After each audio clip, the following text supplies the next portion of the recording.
അമ്മ എന്താണ് സ്പെഷ്യൽ ഉച്ചക്ക് കഴിക്കാൻ? ഇന്ന് അമ്മ കുറച്ച് മത്തി വാങ്ങിയിട്ടതാ സാറ് പുളി വെച്ചിട്ടുണ്ട്. ഇതാ മത്തിപ്പുളി കുറുന്നനെ വെച്ചിട്ടുണ്ടല്ലോ. കുഞ്ഞൻ മത്തി വാങ്ങിയിട്ട് പുളി വെച്ചിട്ടുണ്ട്. പിന്നെ അമ്മതാ കുറച്ച് വറുത്തിട്ടുണ്ട്. മത്തി വറുത്തിട്ടുണ്ട്. കുഞ്ഞൻ മത്തി. വെണ്ടയ്ക്ക ഉപ്പേരി ഉണ്ട്. വെണ്ടയ്ക്ക ഉപ്പേരി. അമ്മ മീനൊന്നും കൂട്ടില്ലല്ലോ. പിന്നെ പയറുപ്പേരി. നമ്മൾ വരുമ്പോ കിട്ടിയ നാടൻ പയറുപ്പേരി. വെള്ളമുളക് വേവിച്ച് വെച്ചിട്ടുണ്ട് അമ്മതാ.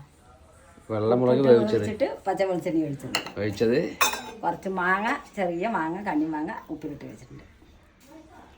മാങ്ങ ഉപ്പിലിട്ടതുകൊണ്ട് അപ്പൊ എല്ലാം കൂടി അടിപൊളിയായല്ലോ. അപ്പൊ മീന് കൂട്ടാത്തവർക്കും എല്ലാം കൂട്ടി ഉണ്ടാലോ. അപ്പൊ ഇന്നത്തേക്കാണ് ഇന്നത്തെ ഐറ്റം. അപ്പൊ എല്ലാം കൂടി ഞങ്ങൾ ചോറിട്ടെ.